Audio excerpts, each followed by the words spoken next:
இதுல அந்த அறிவிப்புல சேர்த்து சொல்லுகின்றார்கள்.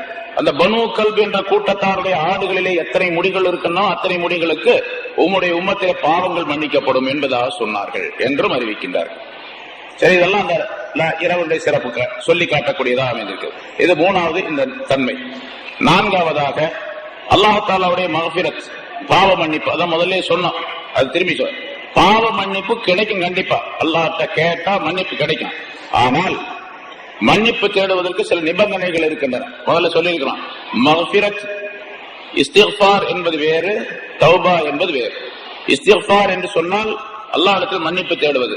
அஸ்தக்ஃபிருல்லாஹ், அல்லாஹ்விடத்தில் நான் என்னுடைய பாவங்களுக்கு மன்னிப்பு தேடுகின்றேன்.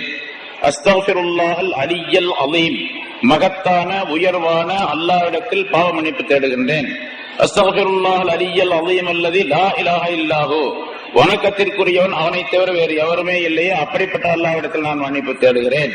எப்படிலாம் சொல்லக்கூடிய வாசகம். அதுல மீடியமா நடுநிலையா இருக்கக்கூடிய ஒரு வாசகம் இப்ப நான் சொன்னது, அஸ்தக்ஃபிருல்லாஹல் அலிய்யல் அலீம் அல்லதி லா இலாஹ இல்லாஹுவல் ஹய்யுல் கய்யூம். இது எல்லாத்துக்கும் பெரும்பாலும் தெரியும், தொழுகிறவங்களுக்கு ஓதுறவங்களுக்கு எல்லாம் தெரியும். அஸ்தக்ஃபிருல்லாஹல் அலிய்யல் அலீம் அல்லதி லா இலாஹ இல்லாஹுவல் ஹய்யுல் கய்யூம். இந்த இஸ்திக்ஃபார், இந்த வாசகத்தை தன்னுடைய பாவம் மன்னிக்கப்பட வேண்டும், இனிமேல் பாவம் செய்ய மாட்டேன் என்ற நிய்யத்திலே ஒரு மனிதன் பாவ மன்னிப்பு இப்படி சொல்லி தேடுவாரேயானால் அவருடைய பாவங்கள் உலகத்தில் உள்ள மணல் அளவுக்கு இருந்தாலும் மன்னிக்கப்படும். மணல் எத்தனை இருக்கும், என்னவெல்லாம் முடியாது இல்ல, அவ்வளவு. இங்க இருக்கிற மணலே என்ன முடியாது, உலகத்தில் இருக்கிற மணல் இருக்கும். அந்த மணல ஒன்னொன்னா என்னலாம், அந்த அளவுக்கு பாவம் இருந்தாலும் சரி, உலகத்தில் உள்ள மரங்களில் உள்ள இலைகளின் அளவுக்கு பாவங்கள் இருந்தாலும் சரி அப்படின்னு சொல்றாங்க ரசூலுல்லாஹி ஸல்லல்லாஹு அலைஹி வஸல்லம். மரத்தை ஒரு மரத்தில் உள்ள இலைய வேண்ட முடியாது, உலகத்தில் உள்ள எல்லா மரத்திலையும் சேர்த்து எவ்வளவு இலை இருக்கும், அந்த அளவுக்கு பாவங்கள் இருந்தாலும் மன்னிக்கப்பட்டு விடும். இது எந்த பாவம் கேட்டா சின்ன சின்ன பாவங்கள். பெரும் பாவம் அப்படின்னு பாருங்க, பெரும்பாவம் ஒரு ஹதீஸ்ல 7, இன்னொரு ஹதீஸ்ல 9, இன்னொரு ஹதீஸ்ல 11, இன்னொரு ஹதீஸ்ல 70, இன்னொரு ஹதீஸ்ல இப்படி நிறைய இருக்குது. 7ல இருந்து 700 வரைக்கும் இருக்குது பெரும்பாவம். அது பெரும்பாவம் அப்படிங்கிறது அசல்ல பெரும்பாவமா இருக்கிறது அல்லாஹ்வுக்கு இணை வைப்பது. அது நம்ம இல்ல இப்ப, அப்படி அதை விட்டுருங்க. அதுக்கு அடுத்ததாக மது அருந்துவது, நிரந்தரமாக மது அருந்தி கொண்டிருப்பது, விபச்சாரம் செய்வது, வட்டி வாங்குவது, பெற்றோரை மனவேதனைப்படுத்துவது, தாயையும் தந்தையையும் மனவேதனைப்படுத்துவது, இப்படி எல்லாம் நிறைய வரும். இதுல இதெல்லாம் பெரும்பாவங்கள். போர்க்களத்தை விட்டு புறமுதுகிட்டு ஓடுவது, எப்படி இந்த மாதிரி பாவங்கள் நிறைய இருக்கு. இதெல்லாம் அப்ப பெரும்பாவங்கள் எது என்று நாம் தெரிந்து கொள்ள வேண்டும். ஒவ்வொரு முஸ்லிமான மனிதரும் பெரிய பெரிய பாவங்கள் எவை, சின்ன சின்ன பாவங்கள் எவை அப்படின்னு பட்டியலை தெரிஞ்சுக்கணும். அப்பதான் தௌபா இஸ்திக்ஃபார் செய்வதற்கு நம்மால முடியும், செய்ய முடியும், செய்யணும். அப்ப தௌபா செய்யறது அப்படிங்கிறது, பெரும்பாவங்கள் செஞ்சிருந்தா தௌபா செய்யறது. தௌபானா என்ன, எந்த பாவத்தை செஞ்சுக்கிட்டு இருக்கிறோம் அந்த பாவத்தை விட்டுறணும், செய்யவே கூடாது. பாவத்தை செய்து விட்டோம் என்று கவலை வர வேண்டும், 2வது. 3வது, இனிமேல் மௌத்து வரைக்கும் பாவத்தை செய்யவே மாட்டேன் என்று உறுதி வர வேண்டும். இந்த 3 நிபந்தனைகளோடு அல்லாஹ்விடத்தில் கையேந்தனா அல்லாஹ் தௌபாவை ஏற்றுக்கொள்வார். எவ்வளவு பெரிய பாவமா இருந்தாலும் மன்னிச்சிருவோம். நிறைய சம்பவங்கள்லாம் நிறைய சொல்லப்பட்டிருக்குது. எவ்வளவு பெரிய பாவங்களா இருந்தாலும் சரி, ஒருத்தர் 99 கொலை செஞ்சிட்டாரு. ரசூலுல்லாஹி ஸல்லல்லாஹு அலைஹி வஸல்லம் சொல்றாங்க, பனி இஸ்ரவேலர்கள்ல 99 கொலை செஞ்சாரு. அவர் கடைசியில் அல்லாஹ்வுடைய பயம் வந்துருச்சு.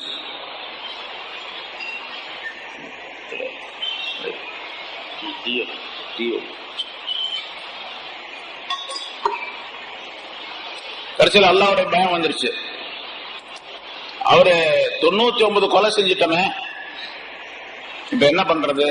அல்லாஹ் நம்ம பாவ மன்னிப்பை ஏற்றுக்கொள்வானா, பாவ மன்னிப்பு தேடனா ஒத்துக்குவானா அப்படிங்கிற ஒரு சந்தேகம். அந்த ஊர்ல இருந்து ஒரு ஆலிம் சாட்ட போய் கேட்டார், இந்த மாதிரி நான் 99 கொலை செஞ்சிட்டேன், நான் பாவ மன்னிப்பு தேடனா அல்லாஹ் தஆலா ஏற்றுக்கொள்வானா அப்படின்னு. போய் 99 கொலையா செஞ்ச, உன்னை அல்லாஹ் மன்னிப்பானா அப்படின்னா, நீ ஒன்ன சேர்த்து 100 இருக்கட்டும்னு போட்டாரு. 300 ஆகி போயிடுச்சு கணக்கு.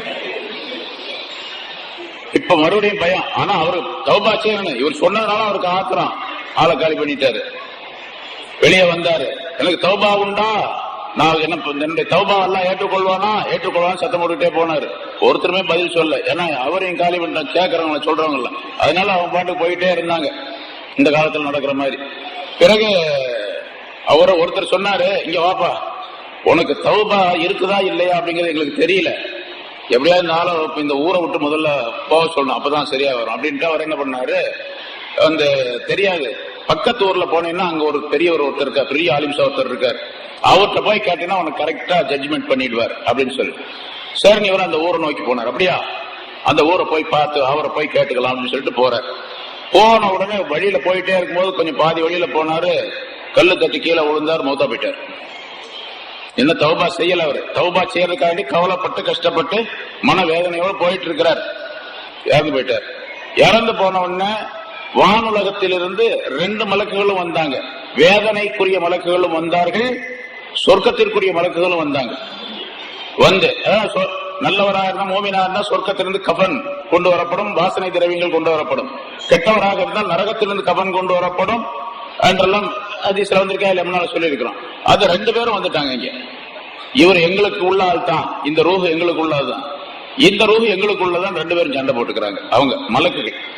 இப்ப சரி நம்ம ஏன் சண்டை போட்டோம், அல்லாட்ட கேட்போம் அப்படின்னு மலக்கள் அந்த 2 பேரும் சேர்ந்து அல்லாட்ட கேட்டாங்க, யாரெல்லாம் இந்த மாதிரி இவருடைய ரூஹ நான் வாங்குறதா இல்ல இவர் எடுத்துட்டு போறதா, நீ தான் தீர்ப்பு செய்யணும் அப்படின்னு சொல்லி. அப்ப அல்லாஹ் தஆலா சொன்னா, இவரு எந்த தௌபா செய்வதற்காக ஒரு ஊரை நோக்கி போறார், அவருடைய ஊர்ல இருந்து வந்திருக்காரு. எந்த ஊருக்கு பக்கத்துல இவருடைய பாடி இருக்குது, எந்த ஊருக்கு சமீபமாக இவர் விழுந்திருக்கிறார் அப்படிங்கறது கணக்கு போட்டு பாருங்க, அளந்து பாருங்கன்னு சொல்லி அல்லாஹ் தஆலா சொன்னான். அளந்து பார்த்தாங்க, அவர் விழுந்திருக்கிற இடத்துல இருந்து அந்த ஊர் போற ஊர் இவர் வந்த ஊர் 2 கணக்கு போட்டா கரெக்டா நடுவுல விழுந்திருக்காரு. ரொம்ப போச்சு, கரெக்டா சென்டர்ல விழுந்திருக்காரு, அந்த ஊருக்கும் இந்த ஊருக்கும். ஆனால் அந்த எந்த ஊருக்கு போறாரோ தௌபாவை தேடி, அந்த ஊரின் பக்கம் இவருடைய உடல்ல ஒரு ஜான் அதிகமா அந்த பக்கம் கிடக்குது, ஒரு ஜான் இந்த பக்கம் கம்மியா இருக்குது. உடல் 2 சென்டர் ஒரு கோடு போட்டா 2லயும் அந்த கோட்ல இந்த பக்கம் கொஞ்சம் அந்த பக்கம் கொஞ்சம் கிடக்குது. ஆனா அந்த பக்கம் ஒரு ஜான் அதிகமா இருக்குது. யாரெல்லாம் இந்த மாதிரி அந்த பக்கம் ஒரு ஜான் மட்டும்தான் அதிகமா இருக்கா, நான் நடுவுல கிடக்கிறார் அப்படின்னு சொல்லி மலக்குகள் சொன்னாங்க. எந்த பக்கம் அதிகமா உடல் கிடக்குதோ அந்த ஊரை சேர்ந்தவர் தான், அதாவது அந்த ஊருடைய தீர்ப்பு தான் இவருக்கு, அவருக்கு தௌபா ஏற்றுக்கொள்ளப்பட்டது அப்படின்னு. நான் அவருடைய தௌபாவை ஏற்றுக்கொண்டேன் அப்படின்னு சொல்லிட்டேன் அல்லாஹ்.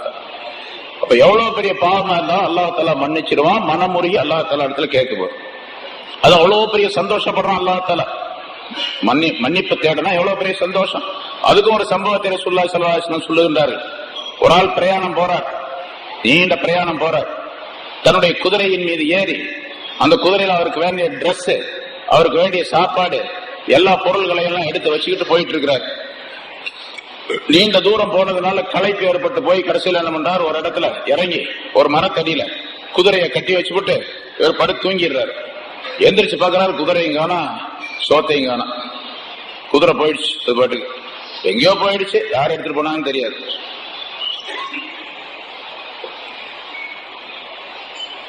எந்திரிச்சு பார்த்து ரொம்ப கவலைப்படுறாரு, பசி வேற. அந்த குதிரை இருந்தா தான் ஊருக்கே போக முடியும், ஏன்னா வழியில் நடந்தெல்லாம் போக முடியாது, அவ்வளவு தூரமான ஊர். சாப்பாடு வேற இல்ல, துணிமணி இல்ல, எது இந்த ஜாமானம் இல்ல. அவற்றை சுத்தி சுத்தி தேடி பாக்குறாரு, குதிரையும் காணா, ஒன்னையும் காணா. சரி திரும்ப இங்க வந்து இந்த மரத்தடிக்கே வந்தார். மறுபடியும் அல்லாஹ் விட்ட வழி, என்னுடைய குதிரை வந்துச்சுன்னு சொன்னா நான் போய் ஊருக்கு சேருவேன், குதிரை வரலன்னு சொன்னா இந்த இடத்துல இருந்து இப்படியே மௌத்தா போயிடுவேன் அப்படின்னு அங்கேயே படுத்துட்டாரு. திருப்பி படுத்தாரு, திரும்பியும் தூங்கிட்டாரு. தூங்கிட்டு திரும்பி எந்திரிச்சு பாக்குறாரு, குதிரை அப்படியே நிக்குது, சாமானோட அப்படியே நிக்குது, எந்த களவும் போகல. இப்ப அவருக்கு எவ்வளவு சந்தோஷமா இருக்கு. ரசூலுல்லாஹி ஸல்லல்லாஹு அலைஹி வஸல்லம் சொல்லுகின்றார்கள், அவருக்கு எவ்வளவு பெரிய சந்தோஷம் இருக்கு. அந்த சந்தோஷம் ரொம்ப ஆனதுனால அவர் என்ன பண்ணாரு, அல்லாஹ்ட்ட துஆ செஞ்சாரு, யா அல்லாஹ் உனக்கே எல்லா புகழும், நீ தான் என்னுடைய அடிமை, நான் தான் உன்னுடைய எஜமா அப்படின்னு சொல்லிவிட்டார். சந்தோஷத்தினால என்ன பண்ணாரு, வார்த்தையை மாத்தி சொல்லிவிட்டாரு. அவ்வளவு பெரிய சந்தோஷம். நான் ரொம்ப சந்தோஷம் வந்தா கண்ணுல தண்ணி வருதா இல்லையா, அடிச்சாதான் தண்ணி வரும்னு இல்ல, ஆனந்தப்பட்டாலும் தண்ணி வரும், அது ஆனந்த கண்ணீர் அப்படின்னு சொல்லுவோம் இல்லையா. அழுகையினால கண்ணீர் வந்துச்சு அப்படின்னு சொன்னா, அழுகையினால் கண்ணீர் வந்துச்சுன்னா அது சூடா இருக்கும், ஆனந்தத்தினால் கண்ணீர் வந்துச்சா குளிர்ச்சியா இருக்கும். நாங்க எப்ப பாக்குறத ஜெத்துத அப்படின்னு கேக்குறீங்களா, எப்ப வேணாலும் பாருங்க. சரி, அப்படியே ஆனந்தத்தினால சொல்லிட்டாரு. இந்த மனிதருக்கு எவ்வளவு சந்தோஷம் இருந்ததோ அதை விட ஒரு அடியான் அல்லாஹ்விடத்தில் கையேந்தி தௌபா செய்யும் போது அல்லாஹ் அதை விட அதிகமா சந்தோஷப்படுறான் என்று உதாரணத்தை ரசூலுல்லாஹி ஸல்லல்லாஹு அலைஹி வஸல்லம் சொன்னார்கள். அதனால தௌபா செய்யறது அல்லாஹ்வுக்கு ரொம்ப ரொம்ப பிரியமானது. பகலிலே பாவம் செய்யக்கூடியவர்களுக்காக வேண்டி அவர்கள் தௌபாவுக்காக வேண்டி அல்லாஹ் தஆலா இரவு நேரத்தில் கையை விரித்துக் கொண்டிருக்கின்றான். கையை விரித்துக் கொண்டிருக்கானா? ஒரு தந்தை தன்னுடைய மக்களை கூப்பிடுற, வா மகனே வா அப்படின்னு சொல்லி கூப்பிடுறாருல கையை விரிச்சு. அது மாதிரி அல்லாஹ் தஆலா அடியார்களை கூப்பிட்டுக் கொண்டிருக்கின்றான். என்னுடைய அடியானை நீ என்னிடத்தில் வந்து விடு, தௌபா செய்து விடு என்று அல்லாஹ் தஆலா சொல்லுகின்றான். பகலிலே செய்யக்கூடிய பகலிலே செய்த பாவத்திற்கு இரவிலே செய்யக்கூடிய தௌபா செய்யக்கூடிய இரவிலே அல்லாஹ் தஆலா கையை விரித்துக் கொண்டிருக்கின்றான். இரவிலே பாவம் செய்யக்கூடியவர்களுக்கு பகலிலே அல்லாஹ் தஆலா கையை விரித்து கூப்பிட்டுக் கொண்டிருக்கின்றான் என்ற கருத்தை ரசூலுல்லாஹி ஸல்லல்லாஹு அலைஹி வஸல்லம் சொல்லி காட்டுகின்றார். அதனால தௌபா செய்யறது இந்த நாள்ல ரொம்ப ரொம்ப முக்கியமானது, இந்த இரவில். ஆனா இப்படி தௌபா செய்தாலும் கூட சில பேருடைய, அதாவது சில பாவங்களை நிரந்தரமாக செய்து கொண்டிருந்தால் அந்த பாவிகளுக்கு, அந்த பாவம் செய்யக்கூடியவர்களுக்கு தௌபாவை கூட ஏற்றுக்கொள்ள மாட்டான். அது யாருன்னா பெற்றோரை நோவனை செய்யறார், தாய் தந்தையரை மன வேதனைப்படுத்துகின்றார், திட்டி இருக்கிறாரு, அடிச்சிருக்கிறாரு, அத மனம் நோகும்படியாக ஏதாச்சும் நடந்துகிட்டார் என்று சொன்னால் பெற்றோர் மன்னிக்காத வரைக்கும், பெற்றோர் தாயும் தந்தையும் மனம் மகிழ்ச்சி அடையாத வரைக்கும் அல்லாஹ் தஆலா ஏற்றுக்கொள்ள மாட்டான். அல்லாஹ்ட்ட மன்னிப்பு தரனாலும் சரி, அது பராத் இருந்தாலும் சரி, லைலத்துல் கத்ரா இருந்தாலும் சரி, வேற எந்த இரவா இருந்தாலும் சரி, எந்த நாளா இருந்தாலும் சரி. அதே மாதிரி ஒருத்தர் கல்லு குடிக்கிறார், நிரந்தரமா கல்லு குடிச்சுக்கிட்டே இருக்காரு, தௌபா செய்யறாரு, நான் இனிமேல் குடிக்கவே மாட்டேன் அப்படிங்கிறாரு. மறுநாள் பார்த்தா அங்கதான் நிக்கிறாரு. நிறைய பேர் அப்படி சொல்றாங்கல்ல, இனிமேல் சத்தியமா நான் தொடவே மாட்டேன் அப்படின்னு. ஒருத்தர் தொடவே மாட்டேன்னு சொன்னா கையால தொடாமலே குடிச்சாராம் அவரு. டேபிள்ல வச்சுக்கிட்டு வாயை மட்டும் வச்சு குடிச்சிட்டு வந்துடுறது. நான் தொடவே மாட்டேன்னு தான் சொன்ன, தொடரதே கிடையாது இப்போ அப்படின்னு. அந்த மாதிரி எல்லாம் இருக்கிறாங்க. அந்த மாதிரி நிரந்தரமாக குடியர் அவர்களுக்கு மன்னிப்பு கிடையாது, அதை விட்டுற வரைக்கும். அதே மாதிரி சூனியம் செய்யக்கூடியவன், சாஹிர், அடுத்தவரை கெடுப்பதற்காண்டி சூனியம் செய்யறான், அது அவனுக்கு மன்னிப்பு கிடையாது, அதை விட்டுட்டு வந்துடணும். பெற்றோரை மன வேதனைப்படுத்துவன் கிடையாது. அதே மாதிரி விபச்சாரத்தில் தொடர்ந்து ஈடுபட்டு கொண்டே இருக்கக்கூடியவன், ரசூலுல்லாஹி ஸல்லல்லாஹு அலைஹி வஸல்லம் சொல்லுகின்றார்கள், ஒரு வாலிபர் விபச்சாரம் செய்யறதுக்கு ஒரு வயோதிகன் விபச்சாரம் செய்யறதுக்கு வித்தியாசம் இருக்குது. வாலிபராக இருக்கக்கூடிய விபச்சாரம் செஞ்சுட்டாரு அப்படின்னு சொன்ன, கல்யாணம் ஆகாத இருந்தா அவர் மன்னிப்பு தரணும், அல்லாஹ் தஆலா மன்னிச்சிடுவான். அவன் இஸ்லாமிய அரசாங்கமா இருந்தா அவருக்கு கசையடி கொடுக்கணும் அப்படின்னு சொல்லி சட்டம் இருக்குது இல்லையா? அதெல்லாம் செஞ்சா அந்த மன்னிப்பு கிடைச்சு போயிடும். ரசூலுல்லாஹி ஸல்லல்லாஹு அலைஹி வஸல்லம் சொல்லுகின்றார்கள், வயோதிகமாக இருக்கக்கூடிய ஒரு மனிதர், கல்யாணம் ஆனவரோ அது வயசு மூத்தவராக இருக்கக்கூடியவரோ விபச்சாரம் செய்வதை பார்த்து அல்லாஹ் தஆலா வெட்கப்படுகிறான் அப்படின்னு சொல்றான். அல்லாஹ் வெட்கப்படுறான் இந்த ஆளை பார்த்து. வயசானாவே முதல்ல நம்ம சீக்கிரம் போய் கபருக்கு போக வேண்டியது இருக்குதே அப்படின்னு நினைப்பு வரணுமே தவிர உலகத்திலேயே இருக்கிற மாதிரி நினைச்சுக்கிட்ட வேலைகளை செஞ்சுட்டு இருக்க கூடாது என்பதை அல்லாஹ் வெட்கப்படுகின்றான் என்று ரசூலுல்லாஹி ஸல்லல்லாஹு அலைஹி வஸல்லம் கொடுக்கிறார். அதே மாதிரி இன்னொரு ஹதீஸ்ல தன்னுடைய வேஷ்டியை கரண்டை மொழிக்கு கீழாக இழுத்து உடுத்தி கொண்டிருப்பவனுக்கும் மன்னிப்பு கிடையாது. அதை விட்டு தௌபா செஞ்சு அதெல்லாம் சரி பண்ற வரைக்கும். இன்னைக்கு எங்க பார்த்தாலும் அதுதான் பெரும்பாலும். இந்த பேண்ட் போட்டுக்கிறத பாத்தீங்கன்னு சொன்னா, வேட்டி கட்டிக்கிறதா 100க்கு ஒரு 10 பேர் 20 பேராவது தூக்கி கட்டிக்கிறாங்க, வேட்டி கைலி கட்டி இருக்கிறாங்க. இந்த பேண்ட் போட்டுக்க பாத்தீங்களா, பெரும்பாலும் அந்த முழங்க அந்த மொழிக்கு கீழே தான் இருக்கு எல்லாரும். ஏன்னா அதுக்கு ஒருத்தர் 10வாவே சொல்லியிருக்காரு, பேண்ட்னாலும் அப்படித்தாங்க இருக்கும் கீழே அப்படிங்கிறாரு.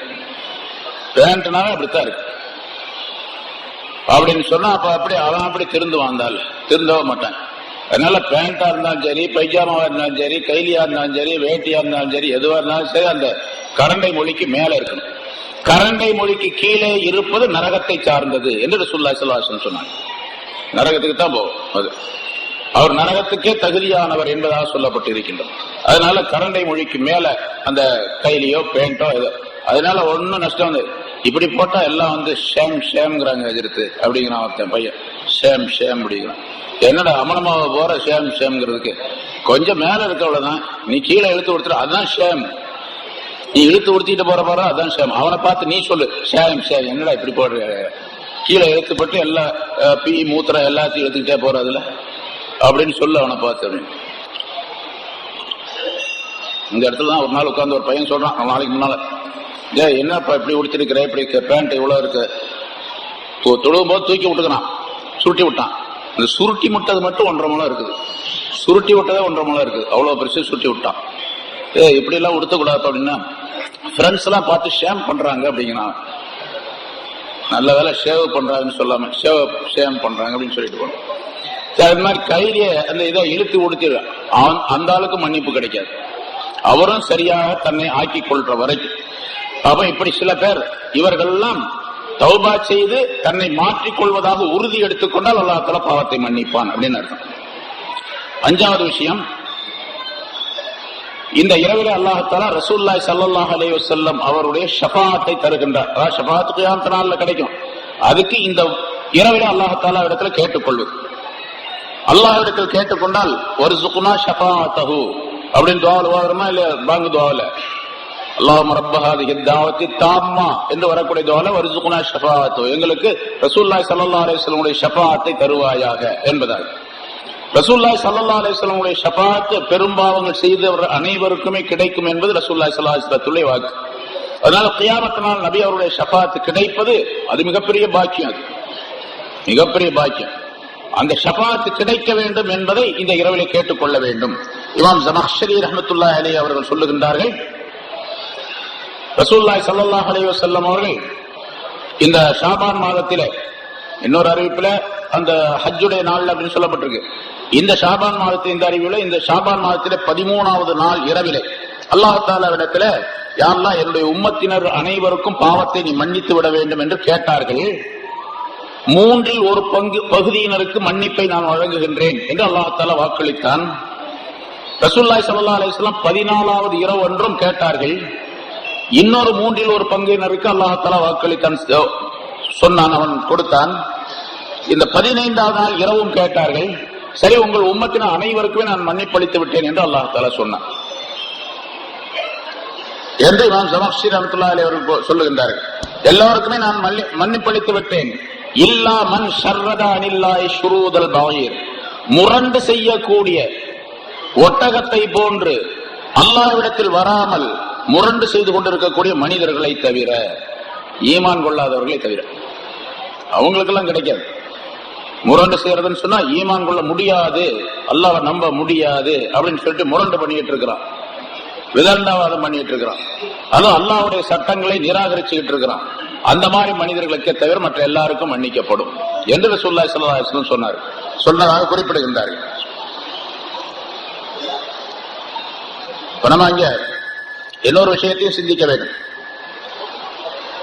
இந்த காலத்துல இப்ப பாருங்க, நிறைய இந்த குழப்பவாதிகள் குர்ஆன் போதும் ஹதீஸ் போதும்னு சொல்லிட்டு இருந்துட்டு, இப்ப சமீபத்துல ஒரு மாசமா பாக்குறோம், நம்ம குர்ஆன்லயும் நிறைய தப்பு இருக்குது அப்படின்னு சொல்றோம், ஹதீஸ்ல தப்பு இருக்குன்னு சொல்லிட்டு சொன்னாலும் குர்ஆன்லயும் தப்பு இருக்குது அப்படின்னு சொல்ல துணிஞ்சிருக்கிறான். ஆனா டைரக்டா சொல்லாம கொஞ்சம் அதை இன்டைரக்ட் மறைமுகமாக சில விஷயங்களை சொல்ற. குர்ஆன்ல இப்ப உதாரணமாக இப்ப நம்ம குர்ஆன் ஓதுறோம், அதுல ஆயத்துகளுடைய தொடர்ல நீங்க பாத்தீங்கன்னு சொன்னா அந்த ஆயத்துகள் எழுதப்பட்டிருக்கக்கூடிய அமைப்புல சில இடங்கள்ல இலக்கண முறை என்னவோ அதுக்கு மாற்றமாக சில இடங்கள்ல இருக்கும். அதுல அலிஃப் சேர்த்து எழுதப்பட வேண்டிய இடத்துல அலிஃப் இல்லாமல் இருக்கும், அலிஃப் தேவையில்லை என்ற இடத்துல அலிஃப் இருக்கும். அது எப்படி ஏன் எழுதப்பட்டது அப்படின்னு கேட்டா, ஆரம்பத்துல ஹஜ்ரத் உஸ்மான் ரலியல்லாஹு தஆலா அன்ஹு அவர்கள், குர்ஆன் ரசூலுல்லாஹி ஸல்லல்லாஹு அலைஹி வஸல்லம் காலத்துல குர்ஆன் கிடையாது, இந்த மாதிரி குர்ஆன் கிடையாது. ரசூலுல்லாஹி ஸல்லல்லாஹு அலைஹி வஸல்லம் அவர்களுக்கு வஹி வந்தது, ஆயத்துகள் வந்தது, விளக்கம் சொல்லிட்டு இருந்தாங்க. சஹாபாக்கள்கிட்ட சொல்லுவாங்க, அவங்க சில பேர் எழுதி வச்சிருந்தாங்க, அவங்க எடுத்து பத்திரப்படுத்தி வச்சிருந்தாங்க, அவ்வளவுதான். ஆனா ஒரே ஒருவரிடத்திலேயே எல்லா குர்ஆனுடைய முழுசும் கிடையாது. இவரிடத்துல கொஞ்சம் இருக்கு, அவரிடத்துல கொஞ்சம் இருக்கு. இவரிடத்துல இருக்கிறதுக்கு அவருக்கு எல்லாம் சேர்ந்து பார்க்கும்போது இந்த 30 ஜுஸ் உள்ள அந்த குர்ஆன் கிடைக்கும். பல பேர் பாடமாக்கி வச்சிருந்தாங்க, மனனம் செய்து வச்சிருந்தாங்க, ஹிஃப்ஸ் செய்து வச்சிருந்தாங்க. ரசூலுல்லாஹி ஸல்லல்லாஹு அலைஹி வஸல்லம் இந்த நிலையில குர்ஆன் முடிச்சாங்க, வாழ்க்கை முடிஞ்சு போயிட்டாங்க உலகத்தை விட்டு. அபூபக்கர் சித்திக் ரலியல்லாஹு தஆலாவுடைய காலத்துல யமன் நாட்டுல யமாமா என்ற ஊர்ல ஒரு போர் நடந்தது. அந்த போர்ல இந்த குர்ஆனை மனனம் செய்திருந்த ஹாஃபிஸ்கள் 70 பேர் ஷஹீதாக்கப்பட்டு விட்டார்கள். நிறைய ஷஹீதா, அதுல 70 பேர் குர்ரா என்பதா காரிகள் என்பதாக சொல்லப்படும், அவங்க மௌத்தாயிட்டாங்க. இப்ப ஹஜ்ரத் உமர் ரலியல்லாஹு தஆலா அவர்கள் பார்த்தாங்க, ரொம்ப கவலையாகி போச்சு அவங்களுக்கு. இப்படியே போர் நடந்துகிட்டே இருக்கு, இன்னொரு போர் நடக்கும். அந்த போர்ல இந்த குர்ஆனை மனனம் செய்திருந்த ஹாஃபில்கள் எல்லாம் மௌத்தா போயிட்டா அப்ப குர்ஆனே இல்லாம போயிடுமே அப்படின்னு பயந்து கலீஃபாவாக இருந்த ஆட்சியில் இருந்த ஹஜ்ரத் அபூபக்கர் சித்திக் ரலியல்லாஹு தஆலா அவர்களிடத்துல சொன்னாங்க, நீங்க இந்த குர்ஆனை யார் யார் இடத்துல இருக்குதோ அவங்க எல்லாம் ஒன்று சேர்த்து கொண்டு வந்து கொடுக்கறதுக்காண்டி ஒரு கட்டளை இடுங்கள் அப்படின்னு சொல்லிட்டு அதற்கு அபூபக்கர் சித்திக் ரலியல்லாஹு சொன்னாங்க, ரசூலுல்லாஹி ஸல்லல்லாஹு அலைஹி வஸல்லம் அவர்களே அந்த வேலையை செய்யல. குர்ஆனை ஒன்றுபடுத்தக்கூடிய வேலை ரசூலுல்லாஹ் செய்யல. ரசூலுல்லாஹ் செய்யாத வேலையை நான் எப்படி செய்யறது? ரசூலுல்லாஹ் செய்யாத வேலையை செஞ்சா அதுக்கு பேர் பித்அத்னு சொல்றது. அதை எப்படி நான் செய்ய முடியும் அப்படின்னு அவர் கேட்டார். உமர் ரலியல்லாஹு இல்ல இல்ல நீங்க செஞ்சுதான் ஆகணும், இல்லாட்டி குர்ஆன் இல்லாம போயிடும் அப்படின்னு சொன்னாங்க. அப்ப இவங்க சொல்ல அவங்க மாட்டேங்க. அப்புறம் திரும்ப திரும்ப திரும்ப சொல்ல சொல்ல அவருக்கு மனசுல பதிஞ்சு போச்சு. சரி நீங்க சொல்றது ரைட் தான் அப்படின்னு. சரி இந்த குர்ஆன் பல பேர்கிட்ட இருக்குது, ஆனா அவங்க யாருமே மதீனால எல்லாரும் ஒன்னா இல்ல, எங்கெங்கயோ இருக்கிறாங்க அவங்க. இப்ப அவங்கள்ட்ட போய் எப்படி குர்ஆனை சேகரிக்கிறது, யார் அந்த பொறுப்பை எடுத்துக்கிறது? அது பெரிய பொறுப்பாச்சு. சரி காத்திபுல் வஹியை எழுதியவர்களே, வஹியை ரசூலுல்லாஹி ஸல்லல்லாஹு அலைஹி வஸல்லம் அவர்களுக்கு வந்த வஹியை எழுதியவர்களே ரொம்ப சின்ன வயசா உள்ள ஒரு ஸைத் இப்னு சாபித் ரலியல்லாஹு தஆலா என்ற சார் அவர் இருக்கார். அவரை கூப்பிட்டு விட்டு அவருக்கு அந்த பொறுப்பை ஒப்படைப்போம். அதே மாதிரி கூப்பிட்டு அனுப்புனாங்க. அவர் வந்தாரு, அவர்கிட்ட சொன்னாங்க ரெண்டு பேரும் சேர்ந்து, அபூபக்கர் உமர் ரலியல்லாஹு தஆலா ரெண்டு பேரும் சேர்ந்து சொன்னாங்க. அவர் சொன்னாரு, இவ்வளவு பெரிய பொறுப்பு நான் எப்படி செய்யறது, ரசூலுல்லாஹ் சொல்லாத எப்படி நான் செய்யறது? இவங்க ரெண்டு பேரும் சேர்ந்து அவரை வலியுறுத்தினாங்க, வற்புறுத்தினாங்க. இப்ப இல்ல செஞ்சுதான் ஆகணும், இல்லன்னு சொன்னா குர்ஆன் இல்லாம போயிடும். திரும்ப திரும்ப இவங்க ரெண்டு பேரும் சொன்னோம்னா அவருக்கும் மனசுல அது நிம்மதி ஆயிடுச்சு. என்னுடைய நெஞ்சத்தையும் அல்லாஹ் தஆலா விரிவாக்கி கொடுத்தான் குர்ஆனை ஒன்று சேர்க்க வேண்டும் என்று. அதுக்கு பேரு ஜம்உல் குர்ஆன், குர்ஆனை ஒன்று சேர்க்கக்கூடிய நிகழ்ச்சி செஞ்சாங்க. இப்ப குர்ஆனை ஒன்று சேர்த்தது யாரு? ஹஜ்ரத் அபூபக்கர் சித்திக், உமர் ரலியல்லாஹு தஆலா ரெண்டு பேரும் சேர்ந்து ஆலோசனை பண்ணி ஸைத் இப்னு சாபித் ரலியல்லாஹு தஆலா அவரிடத்துல சொல்லி, அவர் போய் எல்லா இடத்துல கலெக்ஷன் பண்ணி எந்தெந்த ஆயத்து யார்ட்ட இருக்கு எல்லாம் எழுதி எழுதி எழுதி எப்படி ரசூலுல்லாஹி ஸல்லல்லாஹு அலைஹி வஸல்லம் தர்தீபா சொல்லி இருந்தாங்களோ இப்ப எப்படி குர்ஆன் இருக்கோ அந்த மாதிரி எழுதி கொண்டு வந்து ஒரு தொகுப்பு. அவர் சொல்றாரு, ரொம்ப பெரிய பாரமான வேலை எனக்கு கொடுத்துட்டாங்க. எவ்வளவு பெரிய பாரமான வேலைன்னு கேட்டா, இந்த மலை இருக்குது பாருங்க, பக்கத்துல ஒரு மலை, பெரிய ஹில் ஒரு மலை இருக்கு. இந்த மலையை பேத்து எடுத்து கொண்டு வந்து இந்த பக்கம் போட சொல்லி இருந்தாலும் எனக்கு லேசா இருக்கும். இந்த குர்ஆனை சேர்க்க சொன்னது அவ்வளவு பெரிய பாரமான வேலை அப்படின்னு. பேத்து எடுக்கிறது அப்படியே தூக்கிட்டு வருதுன்னு அர்த்தம் இல்ல, கொஞ்சம் கொஞ்சமா வெட்டி இந்த பக்கம் கொண்டாந்து போட சொன்னீங்க, அது லேஸ் எனக்கு. இந்த மலையை கொஞ்சம் கொஞ்சமா பேத்து எடுத்து இந்த பக்கம் கொண்டாந்து போட சொன்னீங்கன்னு வச்சுங்க, அது லேஸ். இந்த குர்ஆனை ஒண்ணு சேர்க்க சொல்றது அவ்வளவு கஷ்டமான வேலை அப்படின்னு. அதே மாதிரி செஞ்சு முடிச்சாங்கன்னு வச்சுங்களேன். இப்ப சில பேர் சொல்றாங்க, இப்ப இந்த குழப்பவாதிகள் சொல்லிட்டு இருக்கிறாங்க, குர்ஆன் போதும் ஹதீஸ் போதுங்கிறாங்க, சஹாபாக்கள்லாம் தேவையில்லை. இந்த மாசம் ஒரு பத்திரிகையில் அவருடைய பத்திரிகையில் எழுதியிருக்காரு, சஹாபாக்கள் எல்லாம் நம்பிக்கைக்குரியவர்கள் அல்ல, சஹாபாக்களும் பாவம் செய்தவர்கள் தான், குற்றங்கள் செய்தவர்களுக்கு அவருடைய வாக்கெல்லாம் நம்பிக்கை கிடையாது, அவங்க சொல்றதை எடுத்துக்கொள்ள வேண்டிய அவசியம் இல்லை அப்படின்னு சொல்லி உமர் ரலியல்லாஹு தஆலா அவருடைய விஷயத்துல ஒரு கருத்து சொல்றாரு, அபூபக்கருடைய விஷயத்துல இவங்க எல்லாம் பாவம் செய்தவர்கள், குற்றம் செய்தவர்கள். அபூபக்கர் உமர் எல்லாமே குற்றம் பாவங்கள் செஞ்சிருக்கிறாங்க. அதனால ஆதாரம் இருக்குது, புஸ்தகத்துல எழுதியிருக்காரு இந்த மாசம் உள்ளதுல. அதனால அபூபக்கர் உமரையோ நம்ப வேண்டிய அவசியம் இல்லை. குர்ஆன் நம்பணும், ஹதீஸை நம்பணும், சஹாபாக்கள் நம்பவே வேணாம். இப்ப குர்ஆன் ஹதீஸை நம்பணும் அப்படின்னு சொல்றாரு அந்த ஆளு. எவ்வளவு பெரிய முட்டாள்தனமான பேச்சு பாருங்க, பெரிய ஆச்சரியமா இருக்குது. எவ்வளவு பெரிய முட்டாளா, பெரிய அறிவாளின்னு சொல்றாங்க இதுக்கு. அவர் பெரிய ரொம்ப அறிவுபூர்வமா பேசுறாரு, அறிவில்லாம பேசிக்கிட்டு இருக்கிறான். இப்ப குர்ஆனை யாருங்க சேர்த்து வச்சது? ரசூலுல்லாஹ் கொடுத்தாங்க, அப்படியே கொண்டு வந்து வானத்திலிருந்து அப்படியே தௌராத் இன்ஜீல் மாதிரியா வந்துச்சு. ரசூலுல்லாஹ் ஹஜ்ரத் உமர் ரலியல்லாஹு அபூபக்கர் ரெண்டு பேரும் சேர்ந்து ஆலோசனை செஞ்சு ஸைத் இப்னு சாபித் ரலியல்லாஹு தஆலா அவருக்கு அந்த பொறுப்பை ஒப்படைச்சு அவர் போய் எல்லாத்தையும் சேகரிச்சு கொண்டு வந்து ஒரு வருஷத்துக்குள்ள கொண்டு வந்து கொடுத்தாரு. அந்த ஸைத் இப்னு சாபித் ரலியல்லாஹு தஆலா அவங்க மேல நம்பிக்கை இல்லை. இவர் சொல்ற மாதிரி அவர் குற்றங்கள் செஞ்சவர், அவர் மேல நம்பிக்கை இல்லை. அப்ப குர்ஆனை எப்படி நம்ப முடியும்? சரி, அதே மாதிரி சஹாபாக்கள் தான் இந்த ஹதீஸ்கள்லாம் அறிவிச்சிருக்கிறாங்க. சஹாபாக்கள் அறிக்காம நேர ரசூலுல்லாஹ் அவங்களுக்கு வந்து சொன்னாங்க. புகாரில ஒரு ஹதீஸ் பதிவு செய்யப்பட்டிருக்கு, முஸ்லிம் ஷரீஃப்ல ஒரு ஹதீஸ் பதிவு செய்யப்பட்டிருக்கு, எல்லா கிதாபுகள்ல ஹதீஸ்கள்ல பதிவு செய்யப்பட்டு அங்க வைக்கப்பட்டிருக்கு, இப்ப இருக்குது. நேரம் அவருக்கு வந்து ரசூலுல்லாஹ் சொன்னாங்க. சஹாபாக்கள் மூலமா தான் அந்த ஹதீஸே வந்துச்சு. சஹாபாக்கள் எல்லாம் நம்பிக்கைக்குரியவர்கள் அல்லர் அப்படின்னு வச்சுக்கிட்டா இந்த ஹதீஸ் எப்படி நம்புறது? இப்ப நானே நம்பிக்கைக்குரிய ஆள் அல்ல, நான் நம்பிக்கைக்குரிய ஆள் அல்ல அப்படின்னு சொல்லும் போது நான் சொல்றதை எப்படி நீங்க நம்புவீங்க? அந்தால அவன் பெரிய டூப்பு, அதெல்லாம் நம்பவே முடியாது அப்படின்ட்டு போயிடுது. இப்ப சஹாபாக்கள் எல்லாம் டூப் அடிக்கிறாங்க அப்படின்னு சொன்னா, அப்ப டூப் அடிச்ச அந்த மனிதர்கள் சொன்ன குர்ஆனையும் ஹதீஸையும் எப்படி நம்புறது? السابقون الاولون من المهاجرين والانصار والذين اتبعوهم باحسان என்ற ஆயத்திலே நற்செயல்களின் மூலமாக அவர்களை பின்பற்றக்கூடியவர்கள் என்று சஹாபாக்களை பார்த்து அல்லாஹ் தஆலா சொல்லுகின்றான். மற்ற மனிதர்கள் எல்லாம் சஹாபாக்களை பின்பற்ற வேண்டும் என்று அல்லாஹ் தஆலா சொல்லுகின்றான். வஅல்ஸமஹும் கலிமத்த தக்வா கானு அஹக்க பிஹா வஅலஹா. அல்லாஹ் தஆலா சஹாபாக்களுக்கு தக்வா என்ற கலிமாவை கட்டாயமாக்கி வைத்திருந்தான். தக்வா என்பது அவர்களுக்கு கட்டாயமாக இருந்தது. தக்வாவுக்கு உரியவர்களாக இருந்தார்கள் அவர்கள். வகானு அஹக்க பிஹா வஅலஹா, அதற்கு தகுதி படைத்தவர்களாக இருந்தார்கள். தக்வா என்பது எங்கே இருக்கின்றது உலகத்தில் என்று கேட்டால் சஹாபாக்களிடத்தில் இருந்தது. ரசூலுல்லாஹ்வுக்கு அடுத்ததாக சஹாபாக்கள் தான் தக்வா என்பது இருந்தது. தக்வா என்ற ஒரு உருவத்தை பார்க்க வேண்டும் என்று சொன்னால் அது சஹாபாக்களிடத்தில் தான் என்று அல்லாஹ் தஆலா அதிலே சொல்லி காட்டுகின்றார். லஹும் மக்ஃபிரத்தும் வஅஜ்ருன் அலீம்.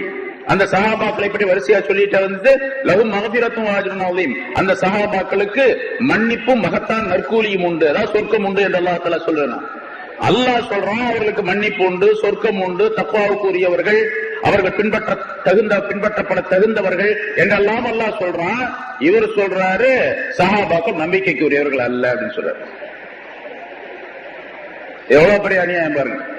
அதனால எதுக்கு சொல்றேன்னு கேட்டா, இந்த மாதிரி இந்த ஹதீசுகளுக்கெல்லாம் கிறுக்குத்தனமா ஏதாச்சும் விளக்கங்களை சொல்லி மக்களை ஏமாற்றி திசை திருப்பி வாலிபர்களை கெடுத்து, எனக்கு கேட்கறவங்களுக்கு யாருக்குமே எதுவுமே தெரியாது. ஒருத்தர் கேட்கிறாருன்னு சொன்னா நல்லா பேசுறாரு, என்ன பேசுறாரு, நல்லா பேசுறாரு, அவ்வளவுதான். நம்ம சொல்ற மாதிரி இப்ப பயான் செஞ்சோம், இப்போ வெளியே போறாங்க, அஜித் எப்படி இருந்துச்சு நீங்க பயான் எப்படி இருந்துச்சு, ரொம்ப நல்லா இருந்துச்சு, எப்படி இருந்துச்சு, நல்லா இருந்துச்சு, ஒன்னே ஒண்ணு சொல்லுங்களேன், நல்லா இருந்துச்சு அப்படின்னு சொல்லிட்டு போயிட்டே இருப்பாங்க. சொல்ல தெரியாது, நல்லா இருந்துச்சு அவ்வளவுதான். அது மாதிரி நல்லா இருந்துச்சுன்னு சொல்லிட்டே போயிட்டே இருக்கிறாங்க. அவர் என்ன சொல்றாரு, எதுல இருந்து சொல்றாரு, தப்பா சொல்றாரா ரைட்டா சொல்றாரா அப்படிங்கறதெல்லாம் தெரியவே தெரியாது, கேட்கறவங்களுக்கு தெரியுது. வாலிபர்கள் அப்படி தடம் மாறி தடம் புரண்டு போய் கொண்டிருக்கக்கூடிய சூழ்நிலையில் இருந்து கொண்டிருக்கிறார்கள்.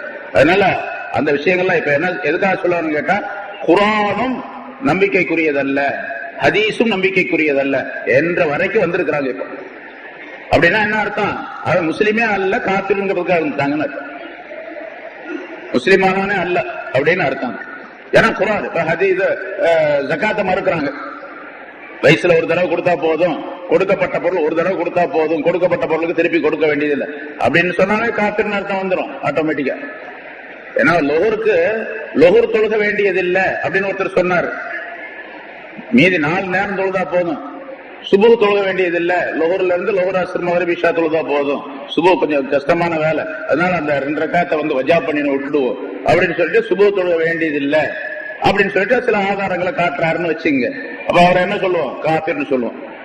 இன்னொருத்தர் சொல்றாரு சுபு அப்படி இல்ல, சுபு தொழுவணும் ஆனா 1 ரக்காத் தொழுதா போதும் அப்படின்றாரு. அவர் 2 தொழுக வேண்டியதுல 1 தொழுதா போதும். அவரும் அதே நிலைதான். 2 தொழுக வேண்டாம்னு சொல்றவரும் 1 தொழுதா போதும்னு சொல்ற 2 பேரும் ஒரே ஆள் தானே, ஒரே சட்டம் தான் 2 பேத்துக்கு.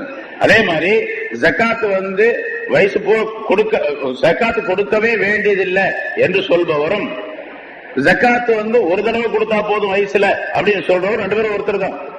அதனால குழப்பங்கள் நிறைந்த இந்த சூழ்நிலையில இந்த மாதிரி இரவுகளை நாம் பயன்படுத்தி நம்முடைய பாவங்கள் மன்னிக்கப்படுவதற்கு, நேர் வழி பெறுவதற்கு, ஈமான் நிலைத்திருப்பதற்கு, ஈமான்ல சரியான உறுதியோடு வாழ்வதற்குரிய ஒரு வாய்ப்பை நாம் ஏற்படுத்திக் கொள்ள வேண்டும், அல்லாஹ் தஆலாவிடத்தில் கேட்டுக்கொள்ள வேண்டும்.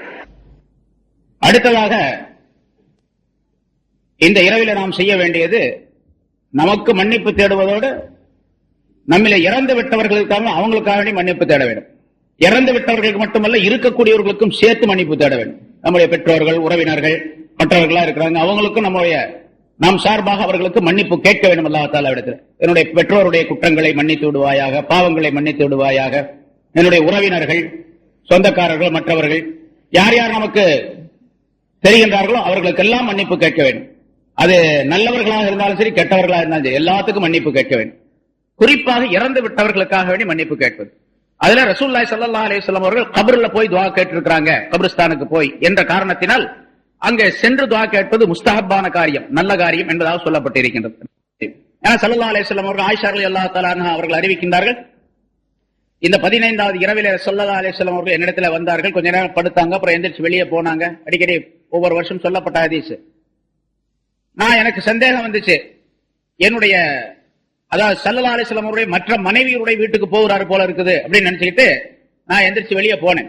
ஸல்லல்லாஹு அலைஹி வஸல்லம் அவர்கள் ஜன்னத்துல் பக்கியா என்ற அந்த கபிரிஸ்தானுக்கு போனாங்க, துஆ செய்தார்கள். நான் வேகமாக திரும்பி வந்து விட்டேன். ரசூலுல்லாஹி ஸல்லல்லாஹு அலைஹி வஸல்லம் அவர்களும் வந்தார்கள். எனக்கு நான் வேகமா வந்ததனால மூச்சு இறைத்துக் கொண்டிருந்தது. என்ன ஆயிஷாவை என்ன நடந்தது அப்படின்னு கேட்டாங்க. யார சொல்லா தாங்க எந்திரிச்சு போனீங்க, நான் சந்தேகப்பட்டு வந்து பார்த்தேன், நீங்க உங்களுடைய ரப்புடனே நீங்கள் தொடர்பு கொண்டவர்களாக இருந்தீர்கள், நான் உங்களை சந்தேகப்பட்டு விட்டேன் என்பதாக சொல்லி ஆயிஷா ரலியல்லாஹு தஆலா அன்ஹா அவர்கள் தங்களுடைய விஷயத்தை சொன்னாங்க. அப்ப ரசூலுல்லாஹி ஸல்லல்லாஹு அலைஹி வஸல்லம் அவர்கள் சொன்னாங்க, ஆயிஷாவை இது என்ன இரவு தெரியுமா அப்படின்னு கேட்டாங்க. தெரியாது, அல்லாஹ்வுக்கும் ரசூலுக்கும் தான் தெரியும் என்பதாக நான் சொன்னேன். அப்ப ஸல்லல்லாஹு அலைஹி வஸல்லம் அவர்கள் இது லைலத்துன் நிஸ்ஃபி மின் ஷாபானுடைய 15வது நாள் இரவு, இந்த இரவிலே அல்லாஹ் தஆலா முதல் வானத்தின் பக்கம் வந்து இறங்கி என்னென்ன காரியங்களை அடியார்களிடத்திலே செயல்படுத்துகின்றான் என்பதாக ஸல்லல்லாஹு அலைஹி வஸல்லம் அவர்கள் அந்த முந்தி சொன்ன அந்த ஹதீஸ் எல்லாம் விளக்கங்களை சொன்னார்கள் என்பதாக ஆயிஷா ரலியல்லாஹு தஆலா அன்ஹா அவர்கள் சொல்லி காட்டுகின்றார்கள். இப்ப ரசூலுல்லாஹி ஸல்லல்லாஹு அலைஹி வஸல்லம் அவர்கள் கபருக்கு சென்றார்கள், கபராளிகளுக்காக துஆ செய்தார்கள் என்பதாக சொல்லப்பட்டிருக்கின்றது. அந்த ஹதீஸின் படிக்கு இன்று முஸ்தஹப்பான ஒரு காரியம் உலமாக்கள் எழுதுகின்றார்கள், குறிப்பிடுகின்றார்கள். கபருஸ்தானுக்கு சென்று துஆ செய்வது நல்லது. செல்லல அப்படின்னு சொன்னா ஒரு குற்றம் கிடையாது, எந்த குற்றமும் கிடையாது. நம்ம இருக்கக்கூடிய இந்த இடத்துல இருந்தோ அல்லது வீட்டில் இருந்தோ துஆ செய்யலாம். ஏன்னா இப்ப தொழக்கூடிய தொழுகையும் கூட நஃபிலான தொழுகை தான், இது ஒன்றும் கட்டாயமான தொழுகை அல்ல, வாஜிபோ பர்லோ அல்ல. தொழக்கூடிய 100 ரக்காத் சொன்னோம், அதை விட கம்மியாகவோ கூடுதலாகவோ ஒருத்தர் தொழுதாருன்னு சொன்னா எங்க வேணாலும் தொழுகலாம்.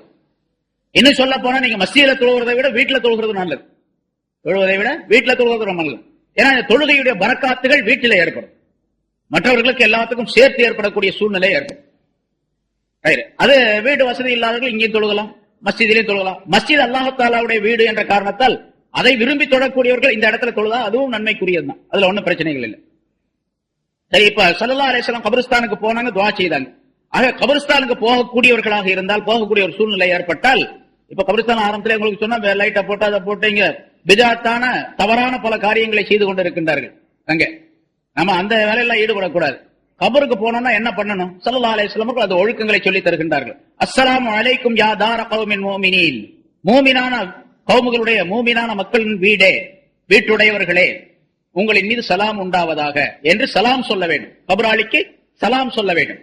அப்ப சலாம் சொல்லுவது உயிரோடு இருக்கிறவங்களுக்கு மட்டுமல்ல, இறந்து விட்ட பிறகு கூட சலாம் சொல்லணும் என்பதை ஸல்லல்லாஹு அலைஹி வஸல்லம் அவர்கள் சொல்லி காட்டுகின்றார்கள். இறந்து விட்ட பின்னாலும் சலாம் சொல்லணும். அந்த சலாத்துக்கு அவர்கள் பதில் சொல்லுகிறார்களா இல்லையா அப்படிங்கறதெல்லாம் பிரச்சனை இல்லை நமக்கு. அவங்க பதில் சொல்லுகிறாங்க அப்படிங்கறதுக்கெல்லாம் ஹதீஸ் நமக்கு கிடையாது. ஆனால் சலாம் சொல்லணும்னு ஸல்லல்லாஹு அலைஹி வஸல்லம் சொல்லி இருக்கிறாங்க. அந்த சலாத்துடைய நன்மைகள், அந்த சலாத்துடைய அமைப்பு, சாந்திமயமான தன்மை அந்த கபராளிகளுக்கு ஏற்படும், நிச்சயமா ஏற்படும்.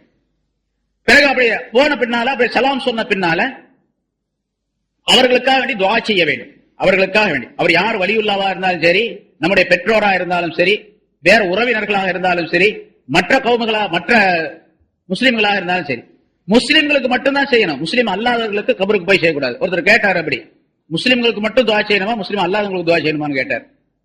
என்னுடைய ரொம்ப டியர் ஃப்ரெண்ட் ஒருத்தர் இறந்து போயிட்டார், முஸ்லிம் அல்லாத ஒருத்தர், ரொம்ப டியர் ஃப்ரெண்டா இருந்தார், அவர் மௌத்தா போயிட்டார். அவருக்காண்டி துஆ செய்யலாம்? துஆ செய்யக்கூடாது. அவருக்காண்டி பாவ மன்னிப்பு தேடக்கூடாது என்று அல்லாஹ் தஆலா குர்ஆன்ல உத்தரவு போடுறோம். அதனால செய்யக்கூடாது.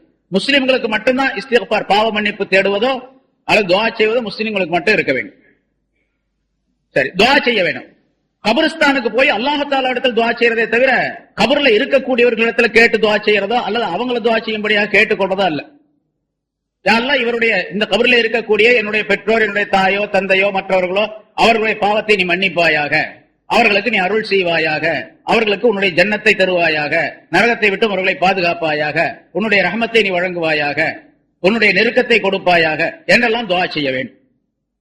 இப்படித்தான் துஆ செய்யணுமே தவிர அங்க போயிட்டு கபூராளிகளை பார்த்து அவர் வலியுல்லாவா இருக்காருன்னு வச்சுங்க, ஒரு தர்கா இருக்கு, அந்த தர்காவில் வலியுல்லா ஒருத்தர் அடங்கி இருக்காருன்னு வச்சுங்க, அவர்கிட்ட போய் வலியுல்லா அவர்களே நீங்க எனக்கு துஆ செய்யுங்க, நீங்க எனக்கு சொர்க்கத்தை வாங்கித்தாங்க, நரகத்தை விட்டு எனக்கு காப்பாத்துங்க, எனக்கு அதை கொடுங்க இதை கொடுங்க, கடையில வியாபாரம் நடக்கிறதுக்கு துஆ செய்யுங்க அப்படின்லாம் அங்க போய் கேட்கக்கூடாது. அவங்கள்ட்ட போய் கேட்கறது இல்ல, நம்ம அல்லாஹ் தஆலா இடத்தில் கேட்க வேண்டும், அவர்களுக்காக வேண்டும். அப்படி கேட்பதின் காரணமாக நமக்கும் சேர்த்து அந்த பலன்களை அல்லாஹ் தஆலா வழங்கிறோம்.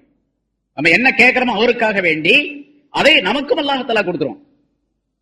அவருடைய பாவம் மன்னிக்கப்பட்டு விட்டால் நம்முடைய பாவங்களும் மன்னிக்கப்படும். அவருக்கு அருள் புரியப்பட்டால் நம்முடைய அல்லாஹ் தஆலா நமக்கும் அருளை புரிவார், அருளை செலுத்துவார். அதனால அவர்களுக்காக மன்னிப்பு கேட்க வேண்டும். அவ்வளவுதான் செய்யலாமே தவிர பிறகு அங்க போய் பத்தி கொளுத்தி வைக்கிறது, சாம்பிராணி போடுறது, சந்தனம் பூசுறது, கபர் மேல தண்ணி ஊத்துறது, பூ போடுறது, உட்கார்றது, அழுகிறது, புரள்றது, அதெல்லாம் கூடாது.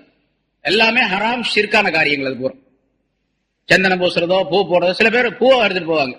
பாவம் இருக்கிறவங்களுக்கே பூவை காணும், உயிரோட இருக்கிறவங்களுக்கு. அவர் மௌத்தா போய் பாவம் அவர் என்ன பண்றாருன்னே தெரியல. உள்ள அவருக்கு போய் மேல கபரு மேல கொண்டு போய் பூவை போட்டு மறுநாள் காலையில போய் பார்த்தா எல்லாம் வாடி போய் வதங்கி போய்க்கிறது. ராத்திரிக்கு போட்டுறாரு, மறுநாள் காலையில போய் பாக்குறாரு வாடி போயிருக்கா. இவரே எடுத்து கசக்கி குப்பை தொட்டியில போட்டுறாரு. நீ தான்ப்பா போட்ட, ஏன்பா அதை கசக்கிற அப்படின்னு கேட்டா அதே காஞ்சி போச்சு, இன்னும் காயாம அப்படி பச்சையாவா இருக்குது பூ போட்டா. அவருக்கு என்ன பூவா கேட்டாரு கபர்ல இருக்கிறவரு? உலகத்தில் இருக்கும்போது பொம்பளையா இருந்தா தான் பூ வச்சுக்கிறாங்க, மௌத்தா போன பிறகு ஆம்பளைக்கு ஏத்து பூ போடுறாங்க. நம்ம நாட்டுல சொல்றாங்களா காதல பூ சுத்துறாங்க அப்படின்னு சொல்லிட்டு அது மாதிரி சுத்துறாங்க. இதெல்லாம் மார்க்கத்துல இல்லாத விஷயங்கள், பிதாத்தான காரியங்கள். பிதாத் மட்டுமல்ல ஷிர்கான காரியங்கள். இதெல்லாம் அதெல்லாம் செய்யக்கூடாது. துஆ மட்டும் செய்யலாம், அது கபருக்கு போய்தான் செய்யணும், கட்டாயம் கிடையாது. செய்யறது நல்லது, அவ்வளவு. இங்க இருந்தே செய்யலாம். துஆ செய்ய வேணும், அவர்களுக்காக வேண்டி செய்யணும். ஸல்லல்லாஹு அலைஹி வஸல்லம் அவர்கள் சொல்லுகிறார், ஆனா துஆ செய்யணும் கண்டிப்பா, துஆ செய்யாம இருக்க கூடாது. ஸல்லல்லாஹு அலைஹி வஸல்லம் அவர்கள் கபரில் இருக்கக்கூடியவர்கள் உயிரோடு இருக்கக்கூடியவர்களிடத்திலிருந்து ஹதியாக்களை எதிர்பார்த்துக் கொண்டிருக்கின்றார்கள். ஹதியாக்களை எதிர்பார்த்துக் கொண்டிருக்கின்றார்கள். அவங்கள்ட்ட ஹதியாக்கள் ஏதாச்சும் வராதா அப்படின்னு எதிர்பார்த்துக்கிட்டே இருக்கிறாங்க. ஸல்லல்லாஹு அலைஹி வஸல்லம் ஒரு உதாரணத்தை சொல்லுகின்றார்கள். மல் மையித்து ஃபில் கப்ரி இல்லா கல் கரீகில் முத்தகவ்விசி.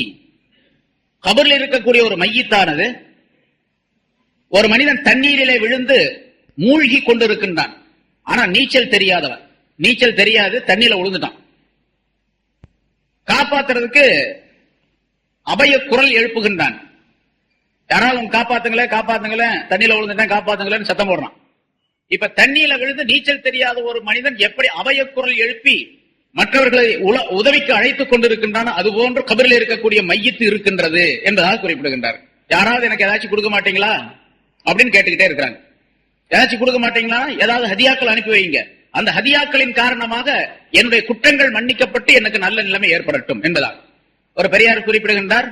ஒரு கபிரிஸ்தான் பக்கம் நான் போனேன், அந்த இடத்துல கொஞ்ச நேரம் உட்கார்ந்து அப்படியே தூங்கிட்டேன். அது ஒரு வெள்ளிக்கிழமை இரவு தூங்கிட்டேன். தூங்கின பிறகு பார்த்தா கனவுல அந்த கபரில் இருக்கக்கூடியவர்கள் எல்லாம் எந்திரிச்சு வர்ற மாதிரி ஒரு இது காட்சி. அதுல பல பேர் வெளியிருந்து தாம்பாளங்கள்ல நிறைய அவர்களுக்கு பழங்கள் அது இதெல்லாம் பொருள்கள் எல்லாம் கொண்டு வந்து ஹதியாவை கொண்டு வந்து கொடுக்குறாங்க. எல்லாரும் வாங்கிட்டு போறாங்க, சந்தோஷமா வாங்கிட்டு போறாங்க. ஒரே ஒரு வாலிபன் மட்டும் என்ன பண்றான், பேசாம கவலையோடு உட்கார்ந்து இருந்தான். அவனுக்கு யாரும் எதுவும் கொடுக்கல. நான் அந்த பையன் அந்த வாலிபரோட பக்கத்துல போய் நான் கேட்டேன், நீ ஏன்பா தனியா உட்கார்ந்துருக்க, உனக்கு யாரும் ஹதியாலாம் கொடுக்கலையா அப்படின்ட்டு. இல்ல எனக்கு யாரும் கொண்டு வரல, யாரும் எனக்கு கொடுக்கல. இப்படி தினந்தோறும் நடந்துகிட்டு இருக்குது, அல்ல வாரந்தோறும் நடந்துகிட்டு இருக்குது.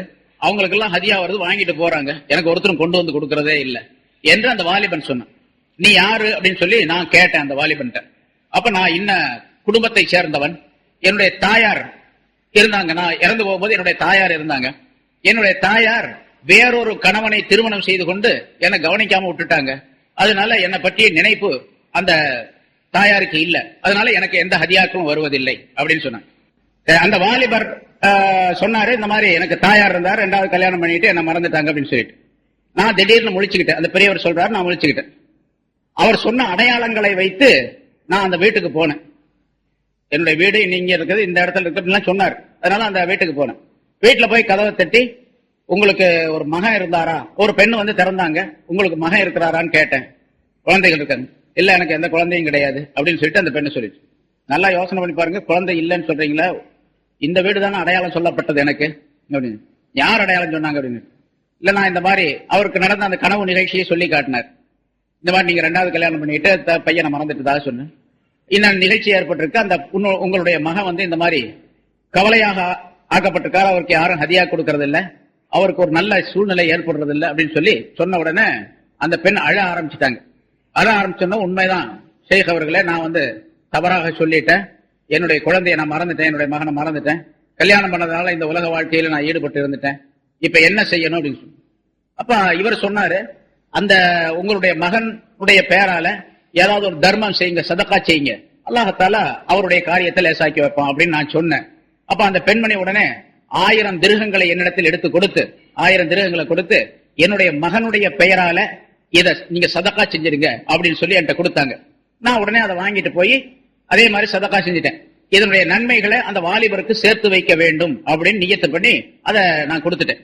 கொடுத்துட்ட பிறகு அதுக்கு அடுத்த வாரம் அதே மாதிரி வெள்ளிக்கிழமை இரவு நான் தூங்கி கொண்டிருக்கக்கூடிய நேரத்தில் அதே மாதிரி கனவு நிகழ்ச்சி. அந்த கனவு நிகழ்ச்சியில எப்படி முதல் வாரம் அந்த தாம்பாளங்கள்ல ஹதியாக்கள்லாம் எல்லாரும் கொடுக்கப்பட்டது, அதே போன்று அந்த கபரில் இருக்கிறவங்க கொடுக்கப்பட்டது. இந்த வாலிபருக்கும் ஒரு பெரிய தாம்பாளம் கொடுக்கப்பட்டது. அந்த வாலிபர் ரொம்ப சந்தோஷமா வாங்கிட்டு போறார். என்ன பார்த்த உடனே அந்த வாலிபர் சந்தோஷமா சொன்னாரு, எனக்கு ரொம்ப பெரிய உதவி செஞ்சீங்க, அல்லாஹ் உங்களுக்கு உதவி செய்வானாக அப்படின்னு அவர் துஆ செஞ்சாரு, நான் முழிச்சுக்கிட்டேன் என்பதாக சொல்லி அந்த கனவு விளக்கத்தை அவர் சொல்லி காட்டுகின்றார் அந்த பெரியவர். ஆக நம்முடைய ஹதியாக்களை அவர்கள் எதிர்பார்த்துக் கொண்டிருக்கின்றார்கள். ஹதியா என்பது நாம் அவர்களுக்கு சேர்த்து வைக்கக்கூடிய நன்மைகளை சேர்த்து வைக்க வேண்டும். அந்த நன்மைகளை சேர்த்து வைப்பதில் உணவாக கொடுக்கலாம், உடையாக கொடுக்கலாம், பணமாக கொடுக்கலாம், அல்லது குர்ஆன் ஓதி அதனுடைய சவாபுகளை சேர்த்து வைக்கலாம், அல்லது ஹஜ் செய்து நஃபிலான ஹஜ்ஜுகளை செய்து உம்ரா செய்து அந்த தர்மங்களை சேர்த்து வைக்கலாம். நஃபிலான தர்மங்கள் ஜகாத்து கொடுத்து போட்டு இந்த ஜகாத்துடைய பலன்களை அவருக்கு கொடுத்தணும் அப்படின்னு சொன்னா அது செல்லாது. ஜகாத் இவருக்கு கொடுக்கிறது, அடுத்தவங்களுக்கு எல்லாம் செய்யக்கூடாது. நஃபிலான வணக்கங்களை செய்யலாம். சரி, தொழுகை சம்பந்தப்பட்ட விஷயங்களை செய்து, அதாவது ஒரு 2 ரக்காத்து தொழுது இந்த 2 ரக்காத்துடைய நன்மையை இறந்து விட்டவருக்காக நீ சேர்த்து வைத்து விடு அப்படின்னு சொல்லலாமா வேண்டாமா அப்படிங்கறது கருத்து வேறுபாடு இருக்குது. ஏன்னு கேட்டா இபாதத் வணக்கம் என்பதிலே பொருள் சம்பந்தப்பட்ட வணக்கம், உடல் சம்பந்தப்பட்ட வணக்கம் அப்படின்னு 2 இருக்குது. பொருள் சம்பந்தப்பட்ட வணக்கம், உடல் சம்பந்தப்பட்ட வணக்கம். அதே போன்று நாவு சம்பந்தப்பட்ட வணக்கம் 3 விதமான. நாவு சம்பந்தப்பட்ட வணக்கம் அப்படிங்கிறது குர்ஆன் ஓதுறது. பொருள் சம்பந்தப்பட்ட வணக்கம்ங்கிறது தர்மம் கொடுக்கிறது, காசு தர்மம் கொடுக்கிறது, காசோ உணவோ இதை கொடுத்து தர்மம் செய்யறது. உடல் சம்பந்தப்பட்ட வணக்கம் அப்படிங்கிறது தொழுகை, நோன்பு, ஹஜ், இதெல்லாம் உடல் சம்பந்தப்பட்ட வணக்கங்கள். இந்த உடல் இந்த மாதிரி வணக்கங்கள் 3 விதமான வணக்கங்களும் இறந்தவர்களுக்கு போய் சேருமா அல்லது 3லே வேறு ஏதாவது ஒன்றுதான் சேருமா அல்லது 2 சேருமா அப்படிங்கறது கருத்து வேறுபாடு. சொல் சம்பந்தப்பட்ட பொருள் சம்பந்தப்பட்ட வணக்கங்கள் அவர்களை போய் சேரும் என்பதில் கருத்து வேறுபாடு கிடையாது. உடல் சம்பந்தப்பட்ட வணக்கம் போய் சேருமா சேராதா அப்படிங்கிறது கருத்து வேறுபாடு இருக்குது. சிலர் கூடுங்கிறாங்க, சிலர் கூடாங்க. அதான் நஃபில் தொழுகை 2 ரக்காத் தொழுது அந்த நன்மையை சேர்த்து வைக்கிறது, அது கூடுமா கூடாதா அப்படிங்க. அப்ப அதை விட்டுருவோம், அந்த பிரச்சனைக்கே கருத்து வேறுபாடு இருக்கக்கூடிய பிரச்சனைக்கு போக வேண்டாம். நம்ம கருத்து வேறுபாடு இல்லாத பிரச்சனை தர்மம் செய்து அந்த தர்மத்தை அவர்களுக்கு சேர்த்து வைப்பு, நன்மையை சேர்த்து வைப்பு. குர்ஆன் ஓதி ஒரு ஸலவாத் ஓதி அந்த ஸலவாத்தை அவர்களுக்கு நன்மையை சேர்த்து வைப்பு. ஸலவாத்தும் சரி. ஒரு கபர் இதே மாதிரி ஒரு பெரியார் கனவு கண்டார். கபரில் இருக்கக்கூடியவர்களுக்கெல்லாம் பெரிய சந்தோஷம் மகிழ்ச்சிகரமா இருந்தாங்க. என்ன இவ்வளவு மகிழ்ச்சியா இருக்கிறீங்க, என்ன விஷயம் அப்படின்னு சொல்லி கேட்டாங்க. போன தடவை உங்களை பார்த்தா இப்படி மகிழ்ச்சியா இல்லையா, இந்த தடவை ரொம்ப மகிழ்ச்சியா இருக்கிறீங்களே, சந்தோஷமா அப்படின்னு சொல்லி கேட்டாங்க. இல்ல, இந்த நாங்க இருக்கக்கூடிய இந்த கபரிஸ்தான் பக்கம் ஒரு நல்லடியார் ஒருவர் வந்தார். அவர் ரசூலுல்லாஹி ஸல்லல்லாஹு அலைஹி வஸல்லம் அவர்கள் மீது ஒரு ஸலவாத் ஓதினார். அந்த ஸலவாத்துடைய நன்மைகளை எங்களுக்கெல்லாம் கொடுத்துட்டார். ஒரு ஸலவாத் ஓதி எல்லாத்துக்கும் கொடுத்தாரு. அதனால அந்த ஒரு ஸலவாத்தினுடைய நன்மைகளை கொண்டு எங்களுக்கு இவ்வளவு மகிழ்ச்சி ஏற்பட்டு இருக்கின்றது அப்படின்னு சொன்னார். அப்ப ஒரு ஸலவாத் ஓதாலும் அந்த நன்மையை சேர்த்து வைக்கும்போது, நியத்து செய்யும்போது அது நன்மைகள் சேருகின்றன. இறந்தவர்களுக்காக வேண்டி நன்மைகளை சேர்த்து வைக்கக்கூடிய அமைப்பிலே இந்த நாளிலே, இந்த இரவிலே மிக அதிகமாக நாம் துஆ செய்ய வேண்டும். குறிப்பாக நம்முடைய பெற்றோர்களுக்காக வேண்டி துஆ செய்ய வேண்டும். அவருக்கு போய் இந்த பிதாத்தான தவறான காரியங்களை, ஷிர்கான ஹராமான காரியங்களை செய்வதையெல்லாம் விட்டுவிட வேண்டும். ஆனா இப்ப நீங்க கபரிஸ்தானுக்குலாம் போக வேண்டிய அவசியம் கிடையாது, கட்டாயம்லாம் ஒண்ணும் கிடையாது. இங்கே உட்கார்ந்தே துஆ செஞ்சா கூட போயிடும். ஆனா இங்க கபரிஸ்தான துஆ செய்கிறது பிதாத்தான காரியங்கள் நடந்துகிட்டு இருக்கு. அங்க போய் பாத்தீங்கன்னா நிறைய லைட்டை போட்டு, சீரியல் செட்டை போட்டு என்னென்னமோ செஞ்சுட்டு, அது பெரிய தப்பு முதல்ல. ஏன்னா அவங்க இறந்தவங்களுக்காக நீ மன்னிப்பு கேட்கக்கூடிய நேரத்துல இவர் எல்லா விதமான அனாச்சாரங்களையும் செஞ்சுட்டு மன்னிப்பு கேட்கிறார் அப்படின்னு சொன்னா எப்படி துஆ செய்யறேன்னா அது எப்படி ஒப்புக்கொள்ளப்படும்? அதனால இங்கே உட்கார்ந்து, வீட்டுல உட்கார்ந்து, பள்ளியில உட்கார்ந்து துஆ கேட்டு மற்றவர்களுக்காக பாவ மன்னிப்பு தேடக்கூடிய சொல்லு. ஏன்னா இந்த நீங்க கேட்கக்கூடிய பாவ மன்னிப்பு, நீங்க செய்யக்கூடிய நன்மை, அவங்களுடைய ஈசால் சவாப் நன்மைகளை சேர்த்து வைக்கக்கூடிய அந்த காரியங்களை செஞ்சா இறந்து விட்டவர்கள் ரொம்ப பெரிய மகிழ்ச்சி அடைகின்றார்கள். இந்த நன்மைகள் எல்லாம் அவர்களுக்கு போய் சேருகின்றன என்ற காரணத்தினால் அது மாதிரி அந்த நன்மைகளை மற்றவர்களுக்கு சேர்த்து வைக்கக்கூடிய ஒரு வாய்ப்பையும் நாம் ஏற்படுத்திக் கொள்ள, மற்றவங்களுக்காக வேண்டிய நன்மைகளை சேர்த்து நம்ம துஆ செய்யணும், தொழணும், இது செய்யணும், துஆ செய்ய வேண்டும். அடுத்தவர்களுக்காக பொதுவாக நான் அடிக்கடி சொல்லியிருக்கிறவங்களுக்கு தெரியும், அடுத்தவருக்காக வேண்டி நாம் துஆ செய்யும் பொழுது நம்முடைய தேவைகள் அல்லாஹ் தஆலா தானா நிறைவேற்றிடும்.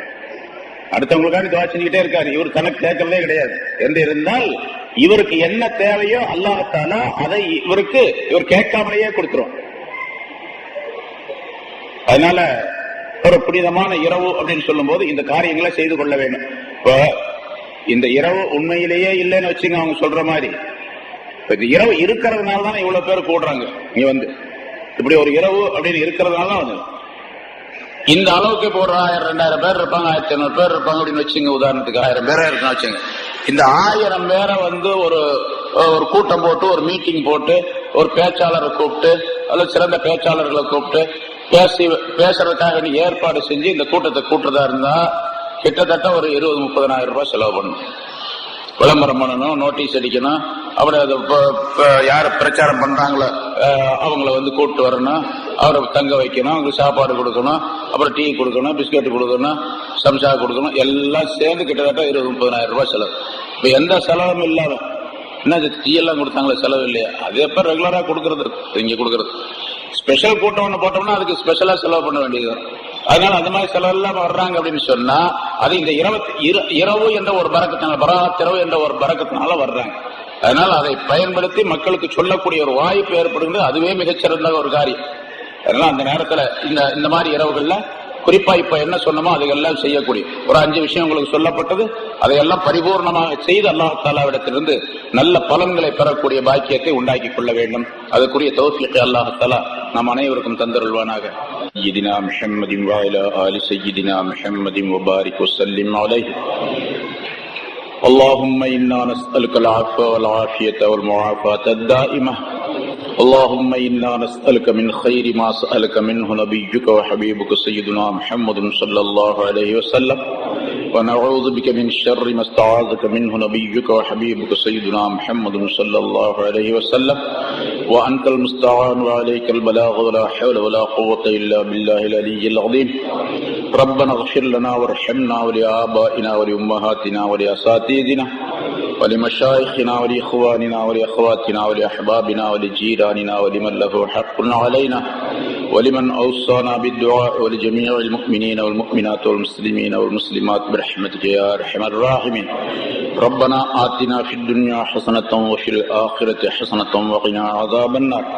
ربنا تقبل منا إنك أنت السميع العليم وتب علينا إنك أنت التواب الرحيم. وصلى الله تعالى وسلم على خير خلقه سيدنا محمد وعلى آله وأصحابه أجمعين. آمين. سبحان ربك رب العزة عما يصفون وسلام على المرسلين والحمد لله رب العالمين. صلى الله على محمد صلى الله عليه وسلم. صلى الله على محمد صلى الله عليه وسلم. صلى الله على محمد يا رب صل عليه وسلم. السلام عليكم.